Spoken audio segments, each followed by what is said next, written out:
Alors bonjour Julienne, Bonjour. Je vous laisse vous présenter, nous expliquer un peu qui vous êtes, qu'est-ce que vous faites ici en Guyane. Bonjour, Mayuri Corpus, merci pour l'invitation, la sollicitation pour cette interview. Je me prénomme Julienne Morisseau, âgée de 37 ans bientôt, donc originaire de Guyane, Guyane et de parents haïtiens, donc née à Saint-Laurent-du-Maroni, donc ma ville de cœur et de naissance. Et 30 ans de cela. Aujourd'hui, j'évolue depuis bientôt une vingtaine d'années en métropole, à Paris, sur le plan professionnel dans le digital, le numérique, pour un groupe français qui propose différentes solutions de communication pour des grands comptes et également des administrations, des comptes publics dans différents pays et particulièrement en France. J'évolue depuis quelques années également dans le secteur associatif, dans mes activités extra-professionnelles où je suis pas mal engagée, pas mal investie sur différentes causes qui me tiennent à cœur, que ce soit sur le créneau de l'éducation des enfants, de favoriser en Haïti, ou tout simplement la défense des droits des femmes et des jeunes filles dans le monde et la valorisation de la place de la femme et du statut légal de la femme dans le monde, avec une casquette de zontienne, puisque je représente le Zonta Paris-Port-Royal Concorde, présidente depuis bientôt 3 ans d'un club service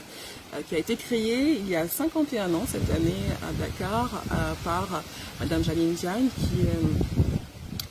décédée l'année dernière, par son âme, et Madame Senghor, donc dans les années 70. Ce club Zonta Paris-Port-Royal Concorde appartient au Zonta International, qui est donc l'organe mère à Chicago, qui a été créé il y a 101 ans cette année, donc centenaire, et qui regroupe à peu près 30 000 membres dans le monde répartis sur différents pays, 63 pays plus précisément. On est donc 1200 clubs dans le monde à avoir le même leitmotiv, à savoir l'autonomisation, on plaide pour l'autonomisation des jeunes filles et des femmes grâce à l'éducation, permettre aux jeunes filles, aux étudiantes de pouvoir réaliser leurs rêves, accéder à la réalisation de leurs projets professionnels en finançant des bourses d'études dans différents secteurs d'activité, qui puisaient les secteurs où il y a une carence assez importante de présence de femmes. Je pense tout de suite à l'informatique, au numérique, je pense également à l'aéronautique, l'aérospatiale, je pense également aux métiers dans les affaires, il manque de femmes d'affaires de manière globale, et également dans la musique en tant que femme chef d'orchestre. Le Zonta, donc c'est un club service au même titre que le Rotary Club, le Lions Club, sur Optimis, qui par le biais de services et de plaidoyer arrive à son objectif qui est vraiment promouvoir le droit des femmes, faire en sorte que le droit des femmes, des jeunes filles, soit reconnu comme partie intégrante des droits humains. Nous travaillons à ce que on puisse parvenir à un monde sans violence pour ces jeunes femmes, ces jeunes filles, à un monde où les jeunes filles, les étudiantes, peuvent réaliser leurs rêves, se réaliser avec leur potentiel sans pour autant subir de discrimination ou de plafond de verre ou tout simplement des inégalités liées à leur genre, la couleur de peau ou d'autres critères subjectifs. Il faut savoir que nous avons comme moyen pour arriver à nos fins au niveau du Zonta International, donc une voie consultative à l'ONU. Également, nous sommes représentés à l'UNESCO, nous avons 4 membres permanents, représentants permanents à l'UNESCO, également à l'UNICEF USA. Nous sommes également présents au sein du Conseil de l'Europe, toujours pour cette cause de valorisation, de la promotion des droits des femmes et des jeunes filles. Il m'a semblé important de répondre à votre invitation, de la mesure, au-delà du fait que je suis originaire de Guyane et que j'ai étudié quand même jusqu'à mes 18 ans ici, au lycée Berthel-Chemillère, de pouvoir présenter les différentes bourses que le Zonta propose pour des jeunes femmes qui souhaitent continuer leurs études parce que le contexte socio-économique en Guyane est assez difficile et les jeunes femmes qui souhaitent poursuivre leur scolarité dans des filières techniques et autres ont différentes entraves et qui plus est, c'est des difficultés financières et doivent en général se résigner à faire le voyage vers la métropole ou les Antilles, en Martinique et Guadeloupe, ce qui engendre forcément des frais et un budget quand même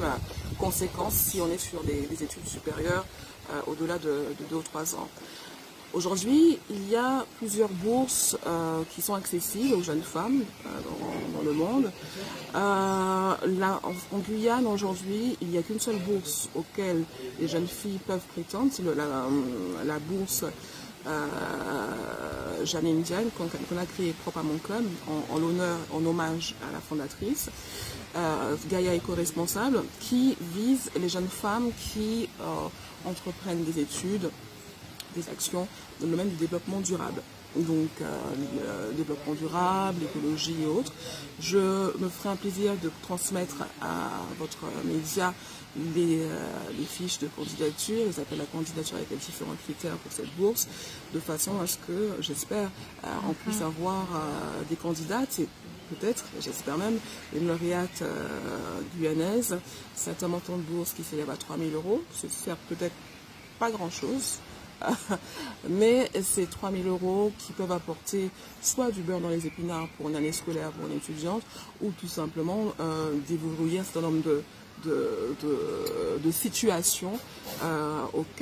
critiques auxquelles cette jeune femme pourra être confrontée. Au-delà de ça, en termes de projets que nous avons pour la Guyane, nous avons la création de club Zonta qui est prévue dans les moins de 2 ans. Nous avons une membre ici de notre club Zonta Paris-Port-Royal-Concorde qui s'appelle André Sebéloué, qui est issue du monde de l'éducation, puisqu'elle est ancienne inspectrice de l'éducation nationale honoraire ici, qui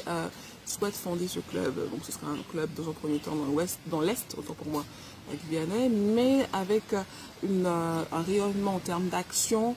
sur tout le territoire. Il y a différentes actions qu'elle en pense pour ce futur club Zonta, notamment, premièrement, une action contre les grossesses précoces. On a ce gros problème dans l'Ouest, des jeunes filles, des enfants qui font des enfants. Les enfants qui font des enfants qui participent quand même à la dégradation du développement potentiel du territoire. Je pense tout de suite à l'ouest guyanais qui est plus confronté à ces problématiques de grossesse précoce que l'est, que Cayenne et autres. On a également une action de sensibilisation qu'on souhaite entreprendre pour les jeunes filles qui sont victimes du problème de la pas facile, le gain, le problème des mules. Ça, c'est un très très gros problème qui touche différentes couches de la société et qui s'est aggravé depuis ces quelques années. Je suis retournée ici l'année dernière régulièrement et j'étais stupéfaite de voir l'ampleur de ce problème dans la société guyanaise.